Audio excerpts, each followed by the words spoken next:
What's going on, everybody out there? If I could, please, whoever's in, go ahead and let me know how my audio is. Let me know how my video is feeding. I just want to make sure everything's good on your side. Everything seems to be okay on my side. Connectivity looks good. Sound looks good. Yeah, let's see what we got going on here. Ooh, the chat's already going. All right, so what up, Mike? Get the official hellos in there. Let's see here. Steve Sanchez is in the house. Welcome, my friend. Glad you could be here. All right, thank you for the sound and the video update. Jamal, good to have you, my friend. Glad you could be here. Mark, a pleasure to have you. Thank you so much for stopping by. Oh, man. Saturday, November 24th, 2018. We're just kind of waiting for some people to pile up in here. I hope everybody had a good holiday. I hope everybody had an excellent Thanksgiving. If you're into that sort of thing, hopefully you enjoyed your turkey, all the fixins. I'm not sure if everybody got the wireless recap for the week. I actually posted it to Patreon, and then I shared it here through a post on the SMT Mobile Tech YouTube channel. So if you were able to access the link through the post, it is there. If not, just head over to the SMT Mobile Tech Patreon page, and the link is there for the video. So, Christian, hey, buddy, glad you could be here. Few things I want to talk about in today's podcast. As everybody's kind of piling in, we're starting to fill up. If you guys could, please go ahead and like the live stream so YouTube's fantastic algorithm can get it out to all the people out there to get access to it. The more likes, the better. All right, so topics today for tonight's live stream. We have 5G, makes its way into the topics list.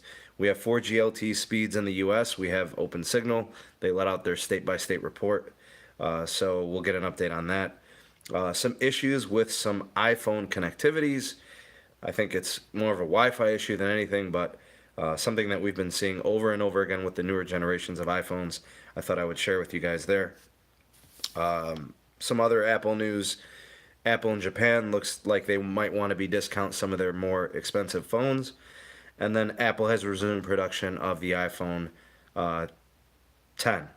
The iPhone 10, which is last year's flagship. So some interesting stuff there. I think we'll also get to some Black Friday stuff. Look for your thoughts and opinions on some of these topics, as well as some Cyber Monday stuff up and coming, which I'm a big fan of Cyber Monday. I'm not too big on Black Friday, but I'd like to get your thoughts and opinions and just some good conversation with you guys on this Saturday night live stream of the podcast. So without further ado, Martin, glad you could be here. Thanks for stopping by, buddy. Thank you for joining us.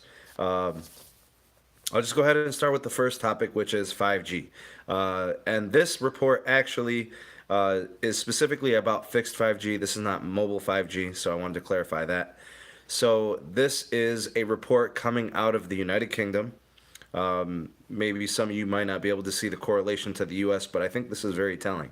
So in the UK, it's anticipated that fixed 5G or, fixed 5G broadband home services in the UK may actually be replacing traditional home broadband internet services. So this report is coming out of the United Kingdom, I think specifically out of some 5G providers. They're very excited about what is going on with 5G there, and it looks like they're kind of making the call that they're going to be replacing a lot of home broadband connections. So as of right now, they're estimating that speeds are projected to be between 80 and 100 megabits per second. I think currently most typical homes in the UK are seeing about 18.5 megabits per second on download. So that would be increasing 4 or 5 times in terms of speed, which is really good. Now the 18.5 megabits per second on average speed in the homes is not very good. There's not much you can really do for that if you think about it, because in a home, you might have 5 or 6 connected devices. You probably might have a Chromecast, which is probably streaming some type of TV service or movies. You have cell phones and tablets, which are connected to Netflix and Hulu. You might have some gaming going on. Maybe an Xbox is connected wirelessly. You just don't know. Some other laptops, who knows? 18.5 megabits per second on home connectivity is not going to do it. But 80 to 100 megabits per second is very serviceable. So seeing that is a big improvement for the people of the UK, I think 5G in terms of fixed is going to really work for them. So this is definitely realistic, I think. The time frame would be for 2019. Some of the details we know about fixed 5G in the UK, this is right up their alley. There is no contract, or in terms of contracts, there might be limited contracts, which would mean there's no long-term commitments, which is something internationally I think a lot of international consumers appreciate. They don't like being tied down to contracts and things of that nature. So also, they don't expect any installation delays. A lot of self-installation kits will be available to consumers, so it'll be easy to install this equipment in your home, and it shouldn't really take much. Now, where the kicker is, and this is really going to be the big deal breaker if 5G is going to take over in the UK, is going to be cost. I think currently they're estimating that the average consumer will save over £200 per year on the service. So essentially, I think what they're trying to do is save, the typical consumer about £20 per month on the 5G services compared to the home broadband. Now, if that's about a 15 to 25% savings, I think a lot of people, a lot of consumers in the UK are going to be willing to try the 5G. And I think that's the same thing in the US. We've seen Verizon's pricing model already. Verizon is charging $70 per month for their fixed 5G services, $50 a month if you're a Verizon Wireless subscriber. So they're giving people a reason to try them. I don't know how long those prices are going to, be solidified. I don't know if it's going to be a situation where they're just introductory pricing and then they go up. But for the time being, that's what 5G is going to have to do in order to get the consumers to get the traction. They're going to have to be able to, compete. They're going to have to be able to force people to look their way, because fixed 5G is going to be something new that people have not heard of yet. People know about their cable providers. They know the services they offer. They know the equipment. They're familiar with the plans. They know the way it works, the installations. Fixed 5G is something new to them. But what I think Verizon and other carriers should do, as well as the carriers in the UK, they should cater the services similar to what cable has done, so that people are not thrown off by it being something different. They should say, hey, this is going to replace your home internet services exactly as they were. We're just going to give you a better price, and we're going to give you more dependability. We're going to give you a more, updated business model that's going to be advantageous for the consumer. So that's what's going on there. Now, in terms of the UK, I think this is really catching foot there. I think people are really excited for this because they're seeing a huge bump in speeds compared to the typical speeds they're getting from home broadband. So I think what the 5G providers are trying to do is they want to replace about 85% of the UK provisions for residential. And the reason I wanted to kind of cover this report is not because I care so much about the UK, but this is potentially a model that could affect the United States, where a lot of people are going to be looking to cut the cord, not just on TV, but also on home internet. So getting away from the Cox, the Comcast, the Infinities, all these cable providers that provide internet, home internet, they could be losing business to the 5G model, which a lot of the 5G providers kind of do have an advantage in that they also provide wireless. So if you were to bundle services and help people save money, these consumers might look their way. So again, situation where you want to keep the money raked into your company, you get it from different angles. You get it from different markets. You get it from the wireless side, you get it from the fixed or the home residential side. So I don't know if this is for sure going to happen in the UK, an 85% transition from typical home broadband to 5G. I don't know what this is going to do in the US, but I think it's very telling that in other countries which are very similar to the US in terms of wireless provisions and 5G, we're seeing these types of trends. So I'll just go ahead and I'm going to get into the live chat. I'm going to kind of get some of your thoughts and opinions there. Let's see what we got going on here. Pete, welcome, my friend. Glad you could be here. Haven't missed much. We started talking about 5G in the UK. Some reports coming out that 5G companies are looking to replace home internet, very similar to what we're expecting to see in competition here in the US. But it looks like it's really gaining traction there. Mark says Comcast and Cox better get with the program, or they'll be left behind, as will be other cable companies. I've said this time and time again. I think cable companies are really outdated with their business plans. I think they're very outdated with their pricing.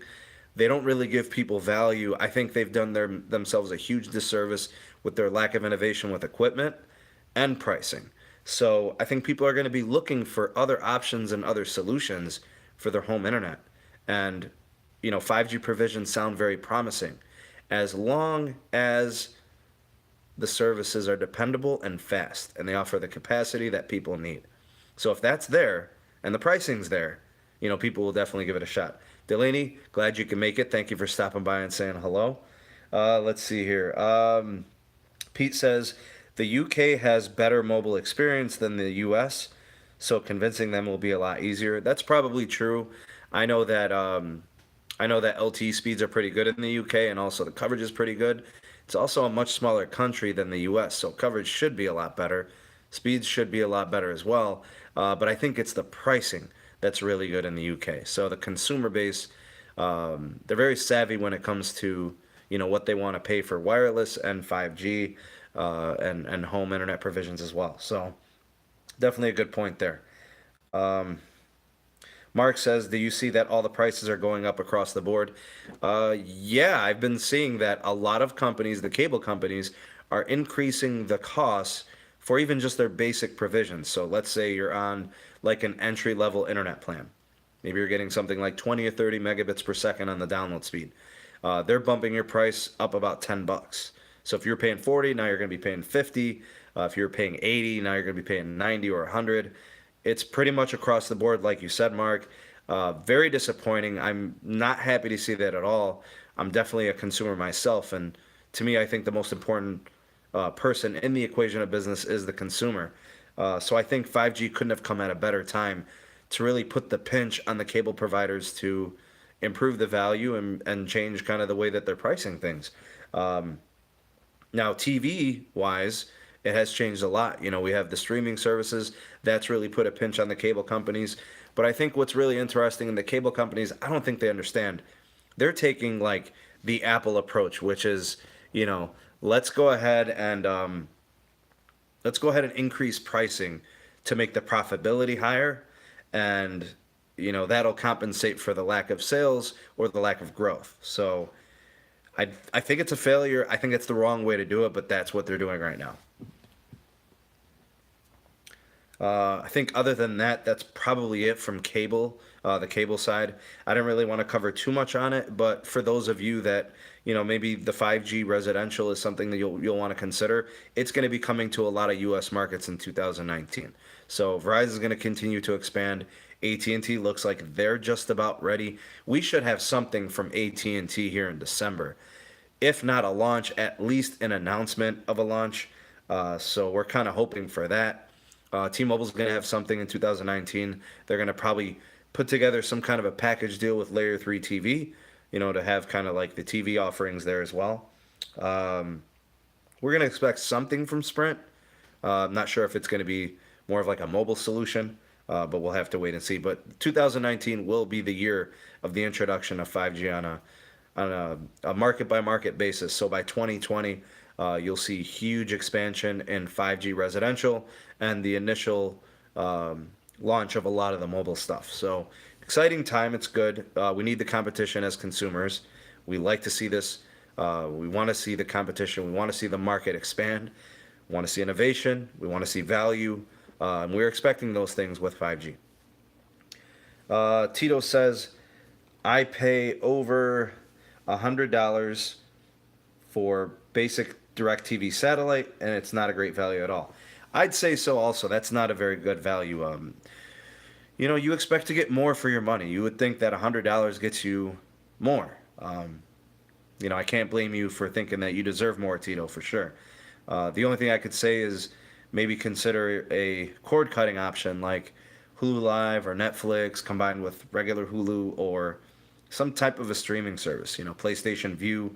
There's a lot of options on there. As long as you can get a good home internet connection, that some of those streaming services may be able to save you 20 or 30% on your current bill if you just put together a nice little package collection of subscriptions. But it might take you a little bit of homework to do, Sling, Netflix, some kind of combination of those. You might get a nice little package together. Pete says, I use DirecTV too. It's not worth it, especially when you have to knock the snow off of it. Yeah, man, that's an issue. Like, using satellite provisions, weather is a real issue. Adverse weather conditions, heavy rains, winds, get knocked off its axis, off its trajectory. Snow is really annoying. You got to go off there and brush it off. Yeah, not good. Uh, Not really the best way to go, especially if you live in an area of the U.S. Where you get a lot of snow. So definitely true there. Mark says, I have not had cable for years. I'm using Sling TV and it's a good option. You know what, Mark? I've had Sling before. I actually liked Sling very much. I ended up switching to a different cord cutting option, a different streaming services, just based on like the channels that I watched. So it wasn't that the Sling service wasn't good. I think just like my needs for the channels I wanted was better suited with a different option. So while I did like Sling, I had the app downloaded on my Xbox. We had it, downloaded on our phones. We ran it on tablets. It was fine. Connection was good. We just found a better option. So I've been using Hulu Live. Previous to that, I was using DirecTV Now, which was pretty good. But when they raised the prices on me twice, I decided to switch to go a different route. So, but yeah, those are some pretty good options there. Something to consider. Christian says, I've got Netflix, regular Hulu, and that is a great value. That is a really good value. The Netflix will get you a lot of the Netflix originals. It'll get you a lot of the other syndicated shows that are there, and then the Hulu gets you like the network television stuff. Some of those channels are really good. There are some Hulu originals on there also. The nice thing about Hulu is the pricing is fantastic. Last I checked, they were still charging $7.99, and I don't know if the deal is still good, but yesterday on Black Friday, I believe Hulu was promoting a 99 cents per month for one full year for a regular Hulu service.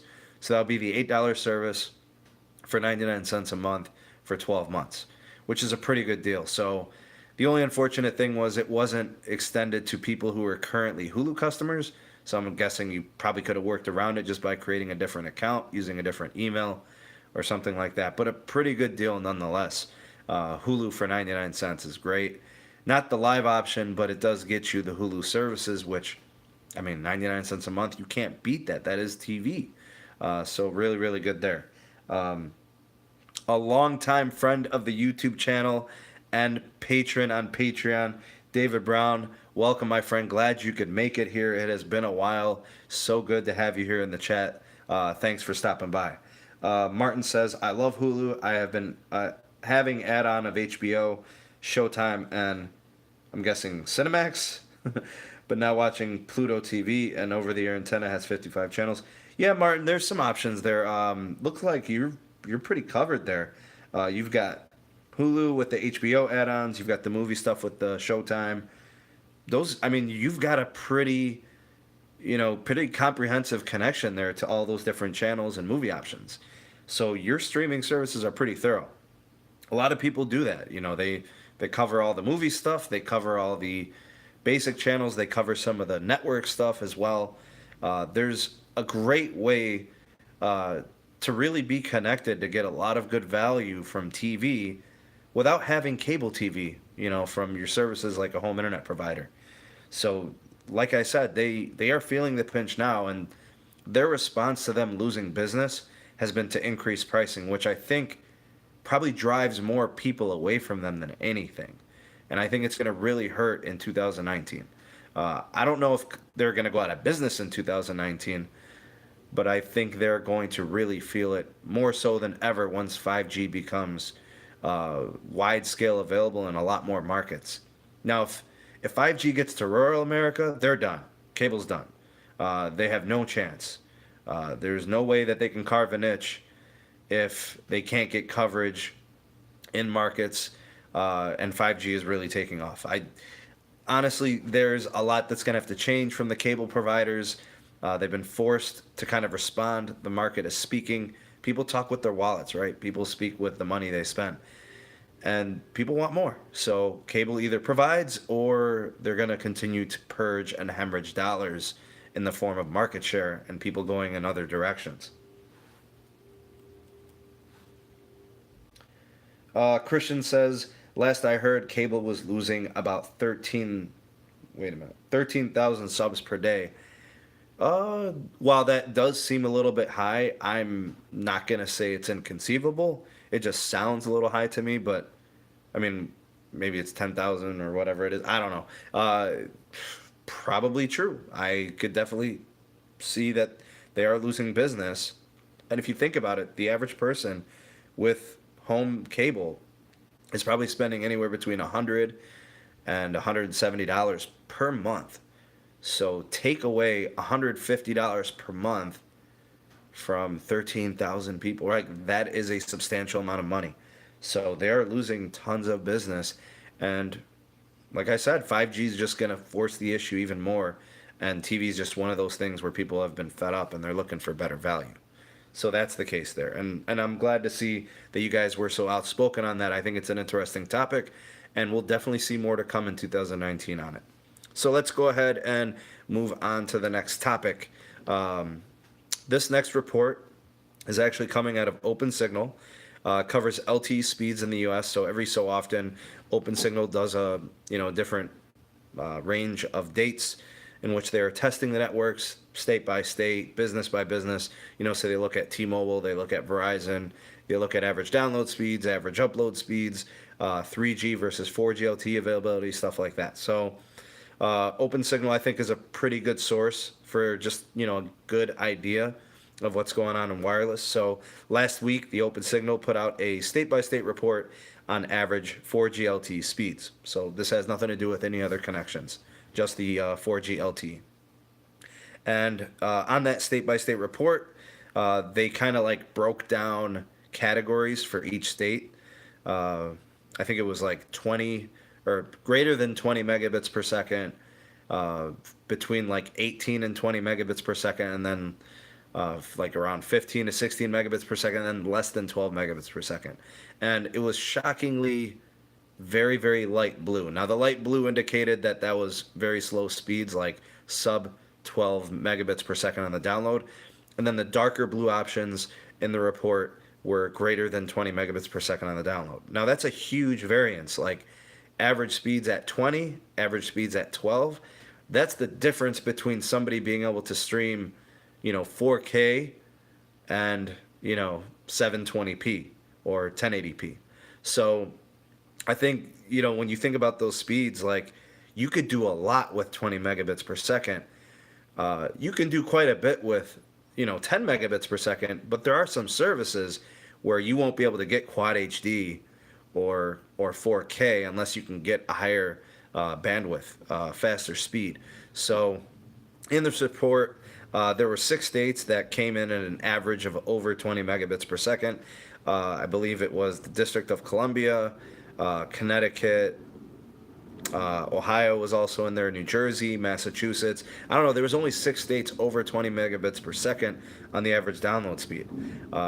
There were, dozens of states that were, between like the 14 and 18 range. And then there were several states, very disappointing, that were sub 12 megabits per second. Some of those were Wyoming, I think Oklahoma, Mississippi, West Virginia, I think Maine, and also Wisconsin. Now, of course, some of those states are not that well populated.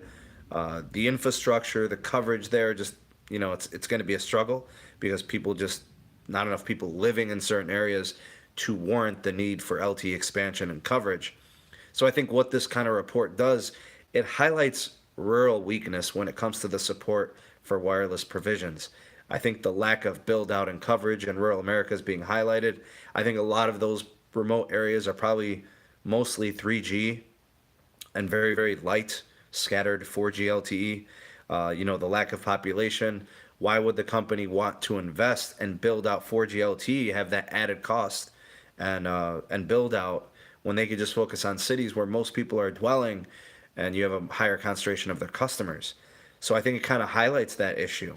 Now, in terms of 5G, like here we are talking about a 4G LTE report. And we've been talking about 5G, but if you think about it, the United States in and of itself, and I've had this conversation with many people, we have gaps in our 4G LTE coverage, and wireless providers are already up in arms talking about 5G. But have they even truly approach the full potential of 4G LTE? I think this is a really interesting conversation. We've got companies that are investing billions of dollars into spectrum auctions, millimeter wave spectrum, 5G hardware, 5G testing, 5G connectivity, Internet of Things, and we have yet to truly achieve a fully covered nation in 4G LTE.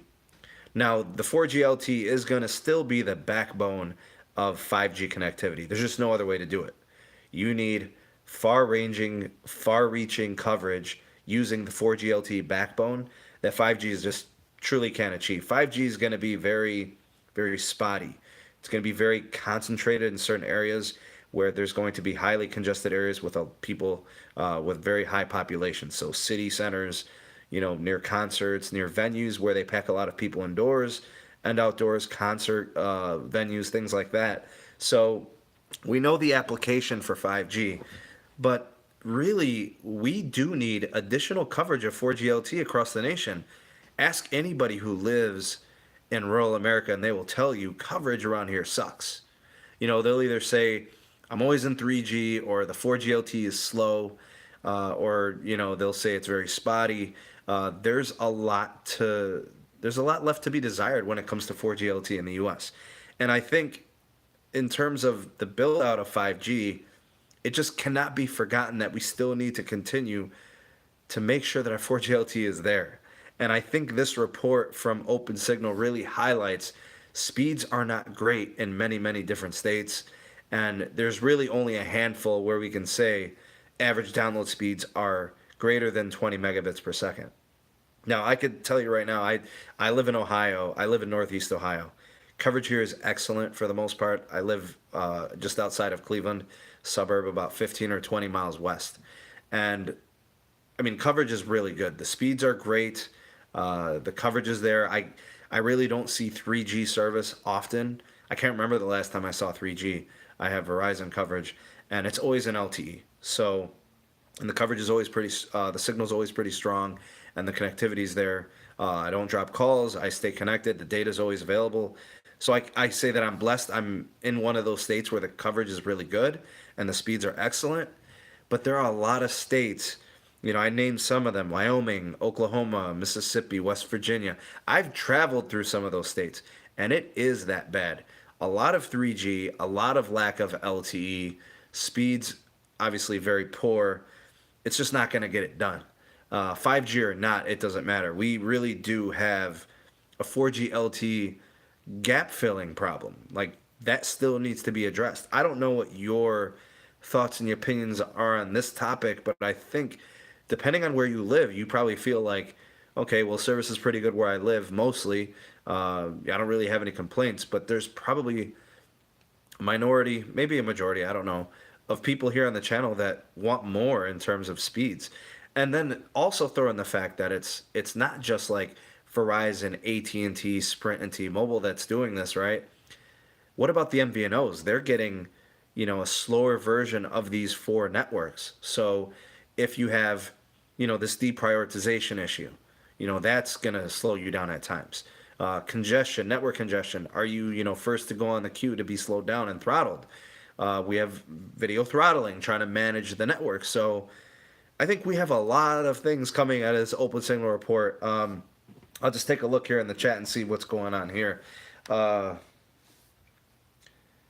Let's see here. Steve Sanchez says T-Mobile, the first test on Band 71 using 5G standards was a success. Your thoughts? I don't know. A lot of the testing for 5G shows a lot of promise. It shows that it's possible, but we need to see real-world application once it gets launched. It's good that it's working on Band 71 because Band 71 is their newest technology that they're rolling out, so I'm not surprised that they were doing that. But yeah, it's very promising. I'm glad T-Mobile's been able to do that, but they do have to get more Band 71 deployed. It's just not available in enough places. Let's see what else we got here. Mark says, what do you think about T-Mobile charging $15 to move SIMs and switch phones? They're just going for a money grab. That's really, really horrible. Switching SIM card costs $15. Not good, man. That's going to turn a lot of people off. I'm sure there's some angry people that are willing to switch cable or switch providers if they're just going to charge for that sort of thing. That's pretty silly. Let's see here. Christian says, I'm with T-Mobile here in Texas. My last speed test reported between about 20 and 35 megabits per second. Now, Christian, between 20 and 35 megabits per second is very, very adequate. There's pretty much nothing you can't do at that rate of speed. But not everybody's getting that type of service. So very unfortunate. There's people reporting, 2 to 5 megabits per second. They're not going to be able to watch a HD video on less than 10 megs per second. Probably wanting something closer to more like 20 megabits per second to be able to do pretty much anything that you need. David Brown says Ting gets 81 down, 98 up while streaming. That's pretty fast. That's pretty good speeds. Last I checked, I think Ting was a MVNO of T-Mobile, maybe? Not sure. Tito says, I have Verizon. I noticed, what is this? I noticed when I get deeper or ties my data slows down for a little, while sometimes quite a bit, so something needs to be addressed. So I think that's more like network management. I think you probably live in a congested area, and it's just moments where there's a lot of people on the network. They serve a lot of customers, so that's probably more of a congestion thing. Pete says Band 71 is great. It covers most of Wyoming. Yeah, Band 71 has been a fantastic addition to the T-Mobile network, and I think it's been great for the consumers if you have a Band 71 phone. So Pete, you talking about how great Band 71 is, not everybody is taking advantage of Band 71 because they don't have the hardware to push it. They've got old, outdated legacy devices. People still have smartphones from 2014, 15, 16 that don't have Band 71. So, but yeah, it's a great addition. Hopefully more people get upgraded and they could take advantage of that new band.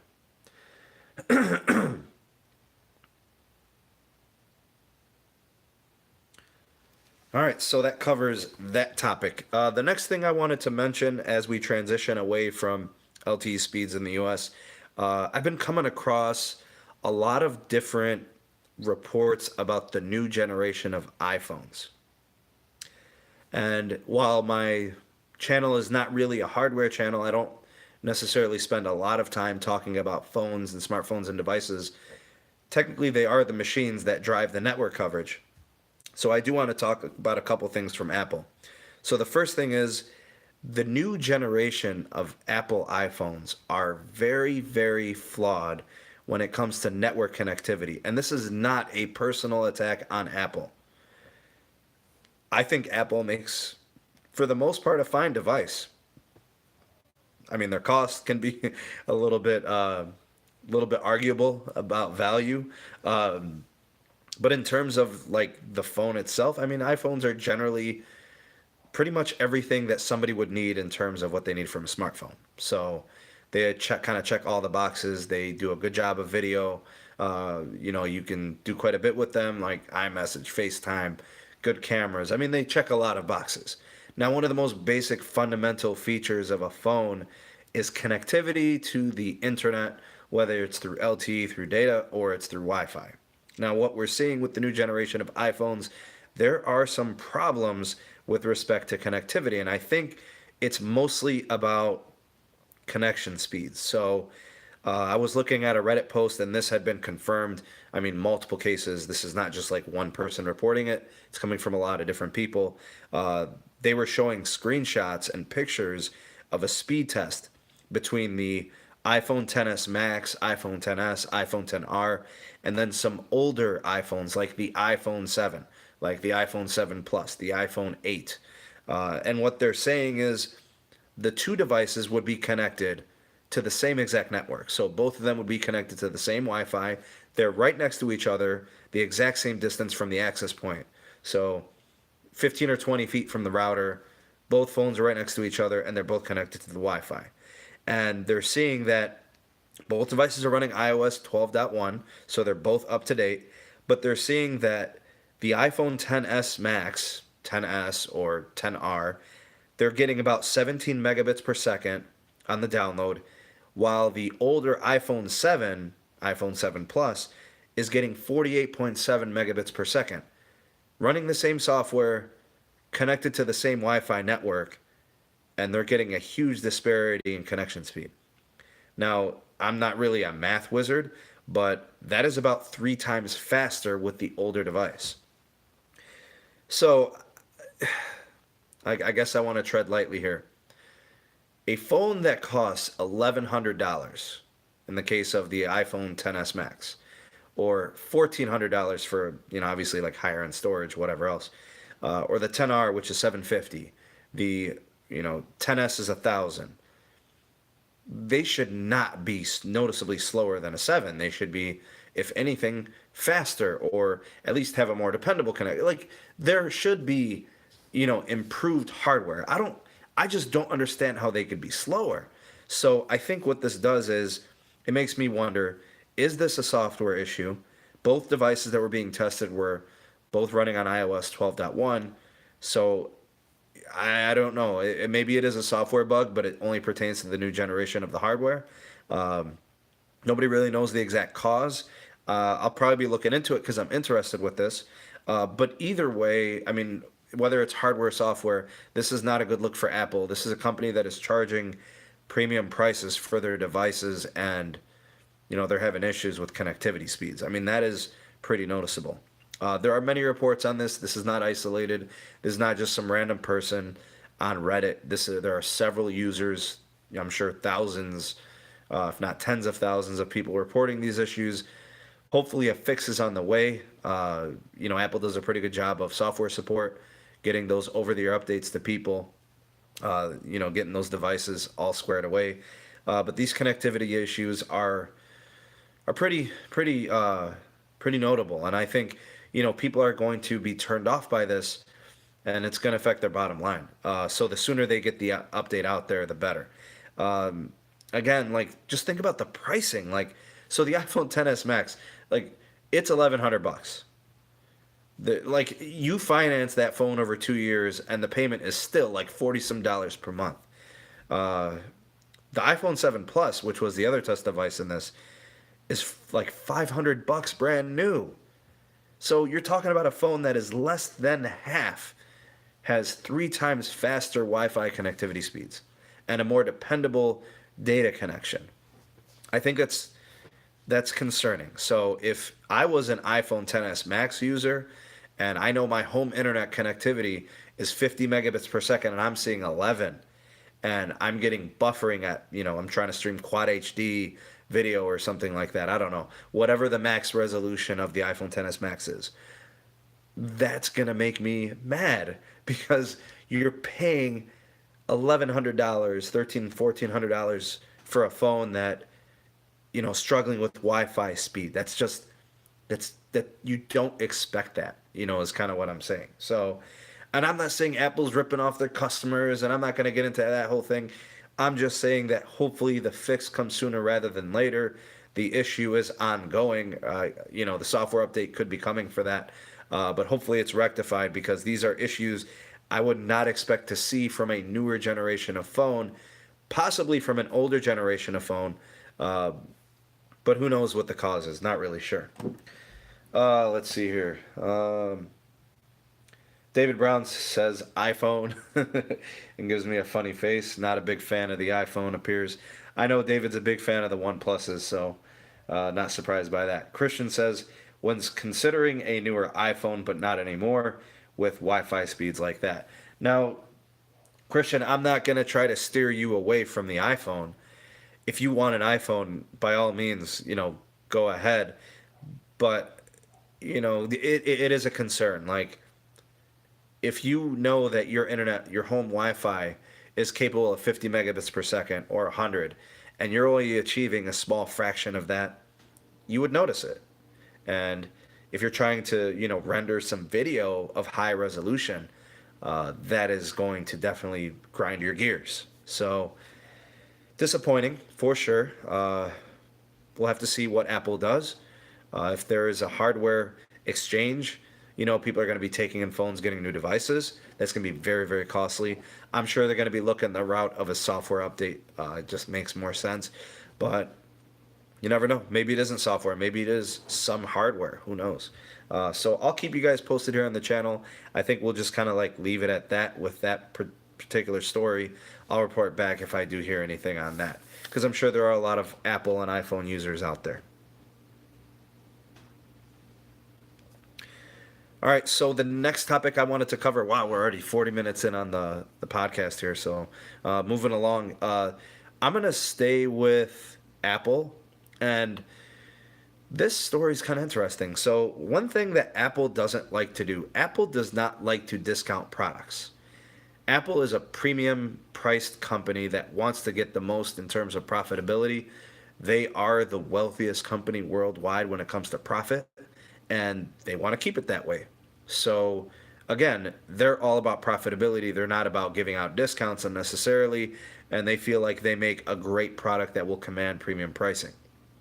So, this story out of Apple, this not really rumor, but it is a technically, you know, pretty trusted story. The iPhone XR, which is Apple's newest phone, will be receiving an incentivized discount in the land of the rising sun. So, consumers in Japan, you know, Japan's a pretty important market to Apple. Apple doesn't want to just be a US based company. They want to sell their phones in China. They want to sell their phones in Japan. They want to sell their phones in Russia. They want to sell their phones everywhere. They do not discriminate. They want to be in India, all that. The hard thing about selling phones in Asian markets is they are very price sensitive. These are nations that don't have necessarily the, you know, expendable income that a lot of other nations have that are more wealthy, generally in terms of general population. So, like China, for example, or India, they're not really into partaking in, you know, $1,100 smartphones. So the iPhone XR was going to be a chance for Apple to get a more affordable, if I can use that term loosely, a more affordable Apple iPhone option for people that wanted to get into an iPhone. So they're going to be offering some form of a discount subsidy for customers in Japan. Think about Japan in terms of population. I know Tokyo has like, I don't know, like 40 million people or so, like 37 million people. So it is a very crucial market for them, I would say. So this report coming out of this Apple incentivized program does have some connectivity. It does have some credence. So they obviously want to sell phones in Japan. They want to make sure this market is covered. They want to get their devices in the hands of Japanese consumers. So Apple is going to be working with carriers to subsidize the cost on the iPhone XR to get it into people's hands, getting them to buy it. And I think what they really want to do is they want to make it more affordable. And you know, the iPhone 10 I think is still priced at $900. The iPhone 10s is 1,000. The iPhone 10s Max is at 1,100 in terms of U.S. pricing. So I'm guessing they'd be similar to what they're doing in Japan in terms of their currency. But the 10R obviously is not selling as well as Apple thought it would. It's not selling as well in the U.S. as they thought it would. It's not selling as well as they thought it would in Japan. So they are clearly responding to the lack of market demand that they thought they would have. So I think Japan is just one country in which they're seeing it, and they're going to approach it with a solution by subsidizing the cost of the phone through carriers. That's good by Apple. I don't know if it's going to be enough to make the iPhone XR really, really sell. But they have a lot of competition in Japan and Taiwan and especially China. They have really powerful Android smartphones, and some of these Android phones in Asia offer very iPhone-like experiences. Like the software, the Android version they run, are very similar to iOS. They look just like it. So companies like Huawei and Xiaomi and you know, some of these more affordable brands, they make flagship level devices that perform great and even look just like iPhones, like they're iPhone clones. So design wise, they look the same. And people are like, oh yeah, I'll buy that. It's like 25% the cost of an iPhone. And for somebody who maybe has a very meager income, an iPhone's not a realistic option. They just can't afford it. So they're looking elsewhere. So Apple responding to poor iPhone XR sales in Japan, and they're going to offer a solution in the forms of a deal or a break. So Mark says the pricing may have reached the point where people have said enough. I think you're probably right to a certain extent, Mark. I think people have spoken with their dollars. I think the lack of upgrades to the iPhone 10R, which is priced at 750, the 10 is 900, the 10s Max is 1100. Like, these phones are over $40 per month to finance. Over 40. Like, you're already paying 60, 70, $80 a month for service, and then you got to throw in your finance on your phone. So your bill for one person, if you get an iPhone, whatever, an $1,100 iPhone plus the cost of the bill, it may put you at $150 a month. So it's or $130 a month, to say the least, is very possible. So yeah, I'd say a lot of people have said enough is enough, and I'm not paying it. So a lot of people are upgrading to the iPhone 8, 8 Plus, upgrading to the 10 because they don't want to pay 1,000, but they're willing to pay 900. They're going with some different Apple options, or they're going with Android. Getting away from the expensive Apple hardware schemes. So, yeah. Mark also says, I would love to see some of the Japanese phones here. Yeah, if we can get like band compatibility, LTE compatibility. So they use a totally different LTE protocol, different types of networks, different spectrum connectivities of the bands. So yeah, it would be nice, but you'd be pretty much like 2G, 3G connected and Wi-Fi. Not much for LTE.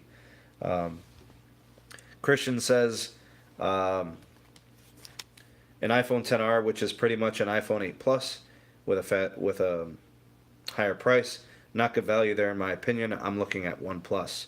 Yeah, the OnePlus is, you're gonna spend, I don't know, 500 some odd dollars for the entry level, 600 some odd dollars for a higher version of it. Might be a better option for you, Christian. You're definitely getting better value in terms of cost for a pretty comparable, pretty good experience on Android. So if you're not really bound to the Apple ecosystem and you're not like, oh, it's iOS or nothing for me, then yeah, Android's a much more competitive marketplace. You can get a good Android phone, no joke, brand new, for less than $300. A good experience. Phone won't be slow, phone won't be laggy.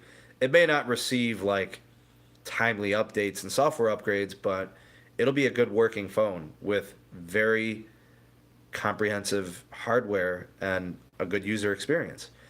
If you're willing to spend $500 or $600 on an Android, you will get a fantastic device. In fact, I think for $500, Black Friday specials, Cyber Monday specials, you can get an S9 or an S9 Plus or something like that. I think $700 and some odd dollars, you can get the Samsung Galaxy Note 9, which is their flagship right now, right? They don't have anything better. So, I mean, if you compare that to the $1,000 asking price where it was just a couple months ago, I mean, those are some pretty good deals, right? So, and of course you could finance. There's finance options on that. Maybe it doesn't break the bank, like the iPhone would. So there are options out there. But if you really like the iPhone and you can afford it, of course you're going to get the iPhone. If the money's not an issue, you just go ahead, right? But definitely not the case for everybody. Now, just to kind of put an end cap on everything here, this will be the last thing from Apple. Apple has resumed production of the iPhone 10. That is funny and interesting. So I've been following the Apple production for, I don't know, it's been about a year since they've been talking about Apple production of the phones. So the iPhone 10, also known as the iPhone X, last year's flagship. I guess sales on the 10s and the 10s Max and the 10R included have been so poor because people have been buying the iPhone 10. The reason people are buying the iPhone 10 is because it's cheaper. It's $899 right now for the entry level 64 gig model. It has pretty much all the same features as the iPhone 10s, 10R, and 10s Max. I can't think of anything per se that the 10 doesn't have that the 10s does. I don't know, maybe a slightly upgraded camera setup. I don't know, maybe the portrait mode is a little bit better. I don't know off, like the top of my head, like what is noticeably better about the new generation of iPhones compared to the 10. So it's funny that they are now reporting that the iPhone 10 production has been resumed.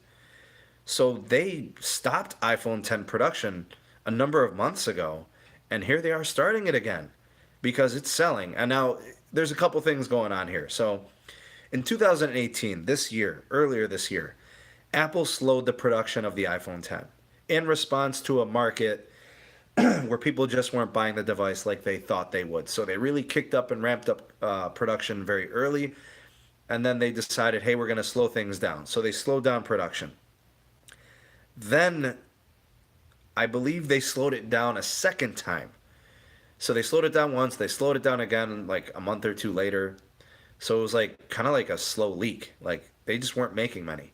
And then they decided sales are so bad for this device, they stopped production of the iPhone 10. There was such a surplus of the device. And then apparently, because of the cost differential, it being, a noticeable cheaper price than the 10s, 10s Max, people are buying it again. So they have resumed after discontinuing production. They are now producing the iPhone 10, last year's flagship. This is Apple doing this, and this is interesting and funny. So the reason I say it's funny is because Apple slowed down production once, twice, and then they stopped it, and here they are resuming it. Interesting because I think it says something about the marketplace, the cost that we've been talking about.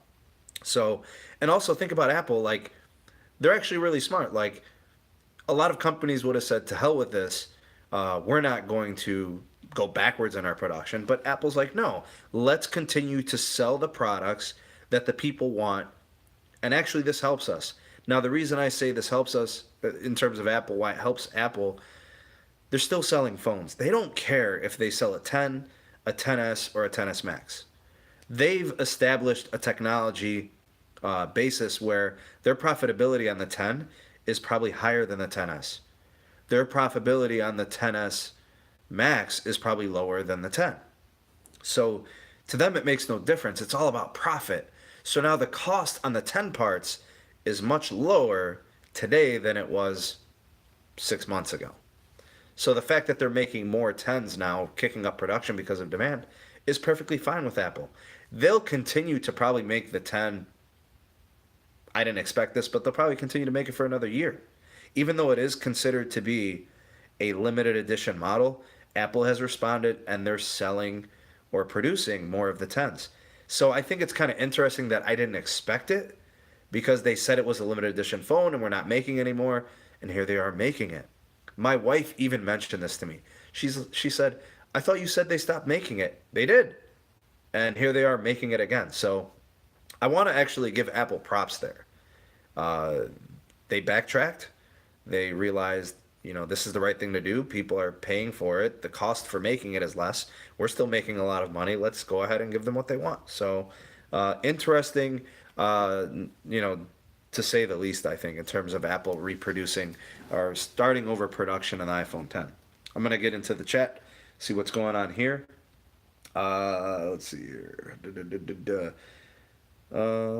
Not much on the Apple stuff. So I think we're actually done with Apple. I don't think you guys are really into that. No problem. I guess to kind of cap things off here, to kind of put a bow on tonight's podcast, what are your guys' thoughts on Black Friday? I could say that, so there were some pretty good deals on Black Friday. Not great, but some pretty good deals. I'm not big on TV. I have a TV. I'm not going to go sit in line for a TV. I'm not going to sit in line for headphones. I'm not going to sit in line, or stand in line, I should say. Nobody's sitting. They're all standing. I'm not going to stand in line for, hardware that's kind of out of the door, right? Everybody's just trying to get rid of it, liquidate, get rid of old products. So I'm not big on Black Friday. Some of you guys might be. I'm personally not. I'd rather be home. I'd rather be with the family. I'd rather be doing something else with my time. But some people make an event of it. A lot of people kind of like all the hustle and bustle of the Black Friday experience. I personally do not. But yeah, like I said, to each his own. Some of the deals were okay. I guess there were some iPhone deals from the carriers. If you were buying from Target, there were gift cards. Walmart, Best Buy, they all had different gift cards on phones. The Google Pixel phones were on sale, 3XL. I think Project Fi had some deals on their phones. I don't know, there's a whole bunch of stuff, a bunch of headphones, stuff like that. uh, in the live chat. Tito says, honestly, Black Friday, I believe, is the big corporate scheme from these big corporations to just get more money from the consumer.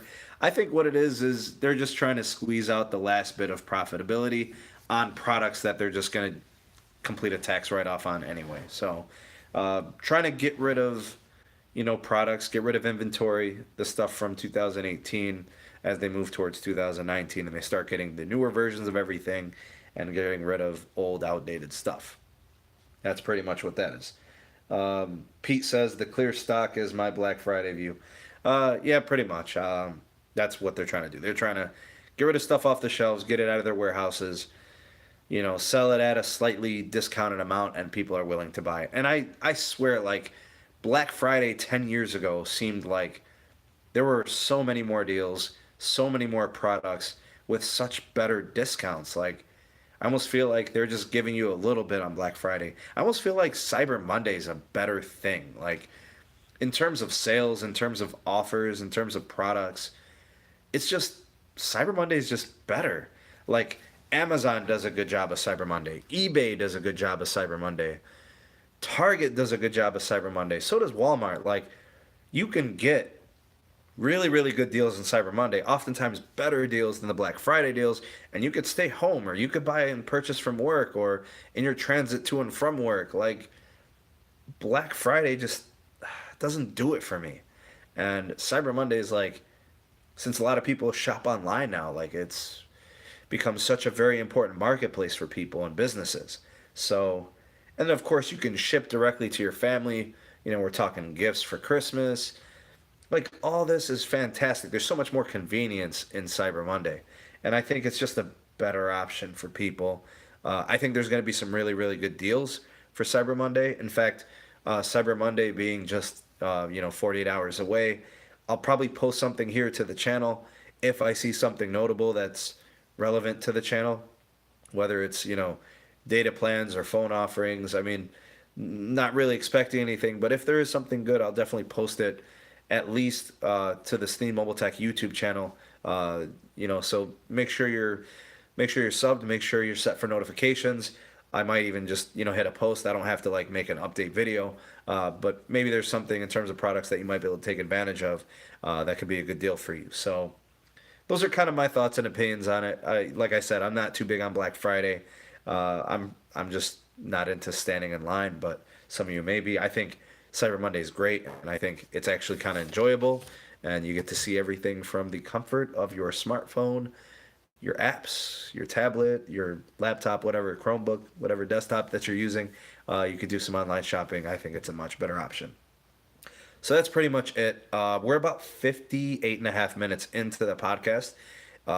This is a live stream, and of course, I do this for you guys.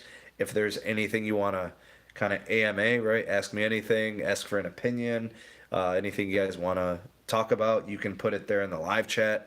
I pretty much covered everything I wanted to, so that's pretty much everything I wanted to cover. So if there's something you guys want to cover, go ahead and just put it in the live chat and we can kind of address it or get a conversation going on it. Or other than that, then we'll just kind of move from there. So I'm going to take a sip here. I'm an hour in. I'm getting a little, froggy. It's been a good podcast so far.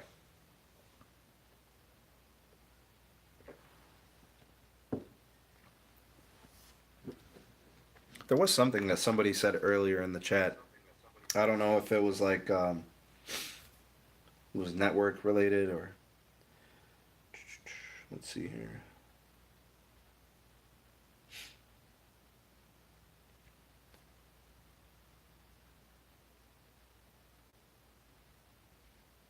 I'm not sure if there was some. Oh, G Mac Johnson. He said, "What do you think about the track phone companies like Simple Mobile, Straight Talk, Wireless, Page Plus Family, Mobile, Total Wireless? Do you think they need to be a lot more competitive for prepaid?"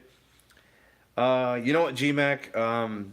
They are pretty competitive in terms of pricing. I think the prepaid segment does a good job of offering value to customers. Unfortunately, I think that, in terms of their business model, a lot of people like to be able to walk in a store. A lot of people like to be able to deal with representatives within the store and get customer care that way. It's a lot harder to get good customer care at a prepaid because everything seems so remote and they don't usually have stores involved or stores that are near people. So I think it's more of a shortcoming of the business model with prepaid as MVNO services. But yeah, I'd say in terms of value, in terms of cost, I'd say they're pretty competitive. Uh, Most people can save a lot of money by going from postpaid to prepaid.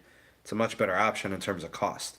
Now there are some things that are not as good as the postpaid side. For instance, network connectivity can be a little bit slower depending on the provider. Sometimes they get deprioritized or throttled. Their data soft caps might be a little bit more restrictive. There might be some features that are missing, like, I don't know, maybe certain carrier aggregation or Wi-Fi calling, HD calling, stuff like that. Like sometimes those things are missing or absent from a lot of MVNOs and prepaid carriers. So that being the case, I think if they add some of those things, then maybe they become more competitive and people might switch to them. But I think for the most part, people that have prepaid have had prepaid for a while and they are informed on market value. So, those are just kind of my thoughts and opinions on that. Um, I don't really see anything else going on in the live chat, but that's pretty much everything I wanted to cover. So I think we'll just leave it at that. It was a really, really good podcast. I want to thank you all for taking the time to watch this. Thank you for tuning in. For those that participated in the live chat, thank you all for your thoughts, your opinions, letting me know what you guys think about all the topics that I covered. Make sure that if you haven't done so already, subscribe to the Sneed Mobile Tech YouTube channel. I also posted a video through Patreon that is connected and linked over at the YouTube channel, made an announcement there. I would like to promote the Sneed Mobile Tech Patreon page. I'll put a link in the description below. I might even put one in the comments just to get it out there. I do want to get some more support there. I want to get some more people on the Patreon side. So I've been trying to kind of focus more on that. I really do enjoy the smaller, intimate community that we have there. It's really fantastic. There's polls, ways to get interactive within the Sneed Mobile Tech Patreon page. So check that out. I'll put a link in the description below and also in the comments. I do want to take the time to thank you all for your continued support. Again, thank you for watching the video. That's pretty much everything for today. I might have a video coming out on Monday if I see anything notable on Cyber Monday, anything that is relevant to the channel. Of course, I'll bring you guys the updates as the news come out from anything related to the merger.